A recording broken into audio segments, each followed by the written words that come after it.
এই যে প্রশ্ন যেটা দেওয়া আছে এটা একটু দেখো, ইম্পর্টেন্ট প্রশ্ন, তোমাদের বোর্ডে অনেকবার রিপিট হয়েছে প্রশ্নটা, প্রবাবিলিটি ডিস্ট্রিবিউশনের প্রশ্নটা একটু দেখো। তাহলে দেখো প্রথমে প্রশ্নের মধ্যে কি বলছে দেখো যে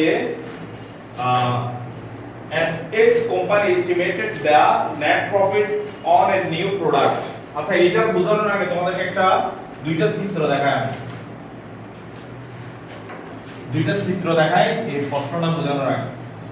যেমন ধরো আমরা যখন কোন একটা প্রোডাক্ট যখন বাজারে ছাড়ি, সেক্ষেত্রে বা পণ্যের জীবন চক্র বলা হয় যেটাকে, যেমন ধরো একটা ড্রেস আছে না, পাখি ড্রেসের কিন্তু একটা ডিমান্ড ছিল একটা সময় গিয়ে, এবং পাখি ড্রেস না দিলে কিন্তু অনেক মেয়ে ঈদও করে এবং অনেকে ফাঁসিও গেছে, আত্মহত্যা করছে।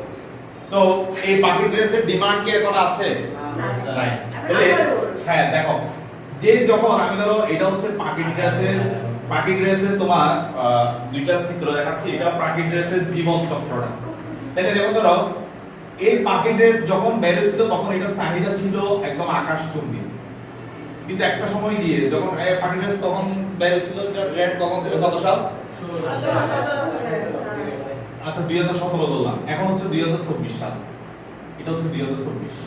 এখন কি পাখি ড্রেসের কোনো ডিমান্ড আছে? কিন্তু 2017 সালে কিন্তু সেটা আকাশচুম্বী ছিল। ঠিক তেমনি কোন একটা প্রোডাক্ট যখন বাজারে নতুন আসে, সেটা ডিমান্ড খুব বেশি থাকে, মানে সেটা আকাশচুম্বী থাকবে, গ্রাহকরা এটার প্রতি আকৃষ্ট থাকবে, এবং কোম্পানিও কিন্তু এই প্রোডাক্ট থেকে হিউজ পরিমাণে লাভ করতে পারে।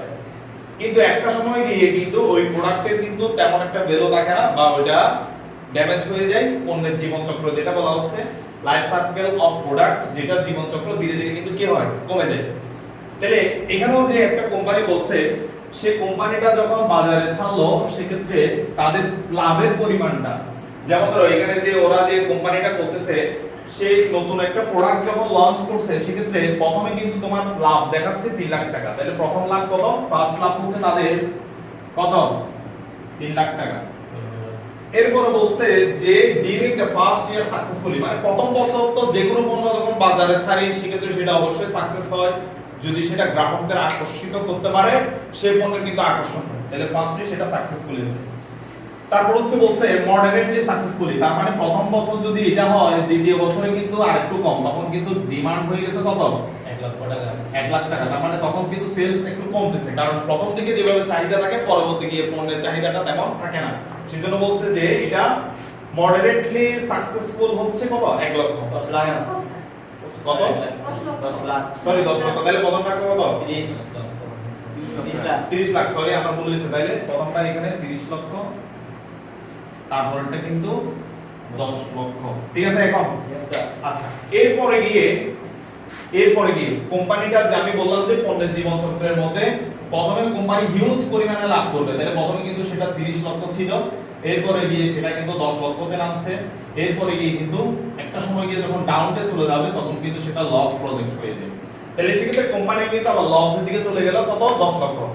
কোম্পানি লসের দিকে দিয়ে গেল, থার্ড টাইমে কিন্তু কোম্পানি কি গেছে 10 লক্ষ টাকা, সেটা লস। আর লস বলে একটু আগে ম্যাথ যেটা করলাম, সেটাতে কি বলছি? অবশ্যই নেগেটিভ হবে। তাহলে এটা কি বুঝাইতে পারছি কিনা এতটুকু পর্যন্ত? এরপর কি বলছে দেখো, the company assign the following the probability. এই যেটা তো হচ্ছে টাকার একটা সম্ভাবনা আছে, প্রবাবিলিটি আছে। আর যদি প্রবাবিলিটি না থাকে, আমাকে কিভাবে বের করে নিতে হবে সেটা প্রথম ম্যাথে আলোচনা করছিলাম তোমাদের সাথে। Probability the first year of the product successfully, যেটাতে প্রথম বছর কিন্তু সম্ভাবনা কত বলতেছে দেখো, প্রথম বছরের প্রবাবিলিটি কত বলছে? 0. কত বলছে? 0.15 হচ্ছে প্রবাবিলিটি প্রথম বছরের সম্ভাবনা বলছে 0.15। এরপর বলছে মডারেটলি সাকসেসফুলি, সেকেন্ডে কত? 0.25 সেকেন্ডটা। এরপরে কি বলছে যে আনসাকসেসফুল, মানে হচ্ছে লস একটা কত? 0.60। তাহলে আসেন প্রবাবিলিটি সব যোগ করে দেখবেন যে এক হচ্ছে। কথা ক্লিয়ার? প্রবাবিলিটি সব যোগ করে দেখবেন যে প্রবাবিলিটির সম্ভাবনা সব সময় এক হবে। এত পর্যন্ত ক্লিয়ার প্রশ্ন? আচ্ছা, এবার প্রশ্নের মধ্যে বলছে what is the expected value, মানে এক্সপেক্টেড ভ্যালু কত হবে? এক্সপেক্টেড ভ্যালু কত হবে? এক্সপেক্টেড ভ্যালু করতে পারবো না, তোমরা একটু আগে তো দেখাই দিলাম এক্সপেক্টেড ভ্যালু কিভাবে করতে হবে। এক্সপেক্টেড ভ্যালু ফর্মুলা কি স্যার? এক্সপেক্টেড ভ্যালু ex দ্বারা প্রকাশ করা হয়, অথবা তুমি যদি চাও সেটাকে x বার দ্বারাও প্রকাশ করতে পারবা সূত্রটাকে। তাহলে কি বললাম, সেটা summation of x into k px। তাহলে আসেন x বলতে কাকে বোঝানো হচ্ছে, যে টাকাগুলো আমাদের দেওয়া আছে সেগুলোকে আমরা x দ্বারা প্রকাশ করব আর এটাকে আমরা প্রবাবিলিটি দ্বারা প্রকাশ করব। তাহলে আসেন কিভাবে করব, প্রথমটার মান কত হবে 30 লক্ষ লিখেন। 30 লক্ষ লেখার পরে সেটাকে কত দিয়ে গুণ করব, প্রথমটা দিয়ে 0.15 দ্বারা গুণ করব প্লাস চিহ্ন দিব।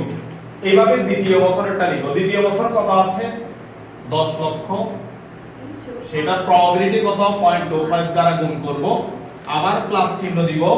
তৃতীয় বছরটা কত আছে, এটা কিন্তু স্যার মাইনাসে আছে, সেটা মাথায় রাখতে হবে। এখানে কিন্তু প্লাস হবে ঠিক, ব্র্যাকেটের ভিতরে কিন্তু অবশ্যই কি দিতে হবে, মাইনাস দিতে হবে এবং 0.60 দ্বারা গুণ করতে হবে। এবার এটা আর এটা যোগ করবেন, এটা যেহেতু মাইনাস, যেহেতু আমাকে বলছে লস বা আনসাকসেসফুল, সেটা মাইনাস যেহেতু মাইনাস করে আর এটার সাথে এটা আলটিমেটলি গুণ করলে প্লাসটা আলটিমেটলি প্লাস আর মাইনাসে মাইনাস হয়ে যাবে।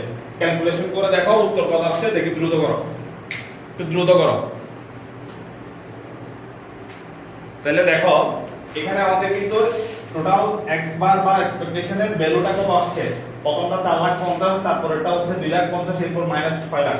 ক্যালকুলেশন করলে আমাদের উত্তর কত আসছে 1 লাখ। 7 লাখ থেকে 6 লাখ বাদ, এটা কিন্তু নেগেটিভ ছিল, উপরে কিন্তু প্রশ্নের মধ্যে লস বলছিল নেগেটিভ, নেগেটিভটা কিন্তু এটা গুণ করার সাথে সাথে আলটিমেটলি প্লাস মাইনাস মাইনাস হয়ে যাবে। ক্যালকুলেশন করে আমাদের লাস্ট উত্তর আসবে 1 লাখ। এর পরবর্তীতে আমাদের প্রশ্নে যেটা আলোচনা করতে বলছিল, প্রশ্নের মধ্যে শুধুমাত্র আমাদের কিন্তু দুইটা মান বলছে, প্রশ্নের মধ্যে দুইটা মান বলছে, তাহলে দুইটা মানটা একটু দেখি। প্রথমটা কিন্তু বলছে যে এক্সপেক্টেড ভ্যালু, প্রথমটা বলছে যে শুধুমাত্র এক্সপেক্টেড ভ্যালু, পরেরটা কিন্তু বলছে স্ট্যান্ডার্ড ডেভিয়েশন করতে বলছে। তাহলে স্ট্যান্ডার্ড ডেভিয়েশন করতে হবে। স্ট্যান্ডার্ড ডেভিয়েশনের ফর্মুলাটা কি স্যার, হ্যাঁ একটু আগে দেখাই দিয়েছিলাম। স্ট্যান্ডার্ড ডেভিয়েশন যেহেতু বের করতে হবে, আমি এটা কিন্তু মুছে দিচ্ছি, এটা সমান হয়েছে। Yes sir. পরে বলছে আমাদের অঙ্কের স্ট্যান্ডার্ড ডেভিয়েশন বের করো। তাহলে স্ট্যান্ডার্ড ডেভিয়েশন যদি বের করি সেক্ষেত্রে আমাদের ফর্মুলা হবে স্ট্যান্ডার্ড ডেভিয়েশন এসডি অথবা সিগমা, যে কোনো একটা দ্বারা প্রকাশ করতে পারবো। সেক্ষেত্রে summation of x minus ex ও লিখতে পারবা অথবা চাইলে x বারও লিখতে পারবা, যে কোনো একটা লিখতে পারবা, স্কয়ার ইনটু p মানে প্রবাবিলিটি। এইটা হচ্ছে আমাদের ফর্মুলা, যেটা স্ট্যান্ডার্ড ডেভিয়েশন বের করতে বলছে। এবার আমি একটু দেখাই কিভাবে করতে হবে। আসেন এবার প্রথম মানটা কত, প্রথম মানটা হচ্ছে 30 লক্ষ। এখানে কিন্তু আমি 30 লক্ষ লিখব। 30 লক্ষ লেখার পরে 30 লক্ষ থেকে x বার বা ex এর মান বাদ দিতে হবে। এখন ex এর মান একটু আগে আমরা বের করলাম কত, 1 লক্ষ বের করলাম, 1 লক্ষ না, यस 1 লক্ষ বের করছি, সেটা বাদ দিতে হবে। উপরে কিন্তু স্কয়ার, এই যে ex থেকে ex বাদ, তাহলে x এর মান হচ্ছে এগুলা 30 লক্ষ, ex এর মান বাদ দিছি, ex এর মান একটু আগে বললাম। এবার এটাকে প্রবাবিলিটি দ্বারা গুণ করতে হবে। প্রবাবিলিটি কত ছিল 0.15 দ্বারা গুণ প্লাস প্রথমটার কাজ শেষ, মানে প্রথম ফার্স্টেরটা কাজ শেষ। এবার সেকেন্ডটা করব। সেকেন্ডটা কিভাবে করব, সেকেন্ডেরটা হচ্ছে কত দেওয়া আছে 10 লক্ষ দেওয়া আছে, 10 লক্ষ লিখলাম। সেখান থেকে আবারও ex এর মান বাদ দিতে হবে। ex এর মান ছিল 1 লক্ষ, সেটা বাদ দিব। 1 লক্ষ এটা বাদ দেওয়ার পরে 1 লক্ষ বাদ দেওয়ার পরে স্কয়ার করব। পরে হচ্ছে এটা কত 0.25 দ্বারা গুণ করতে হবে, 0.25। এরপর আবার প্লাস চিহ্ন দাও। থার্ড টাইম এটা কিন্তু মাইনাস চিহ্ন হবে, কারণ এখানে 10 লক্ষ মাইনাস চিহ্ন ছিল। 10 লক্ষ লিখলাম। 10 লক্ষ থেকে কত বাদ দিব, 1 লক্ষ আবার বাদ দিতে হবে। 1 লক্ষ বাদ দেওয়ার পরে স্কয়ার করতে হবে ইনটু 0.60 দ্বারা গুণ করতে হবে। তাহলে এভাবে গুণ করার পরে ক্যালকুলেশন করে দেখো তোমাদের আনসার কত আসছে। তাহলে যেটাই আনসার আসবে সেটাই হচ্ছে আমাদের স্ট্যান্ডার্ড ডেভিয়েশনের মান। টোটাল আনসার করার পরে এখানে রুটের নিচে ক্যালকুলেশন করে কত আসছে বলো।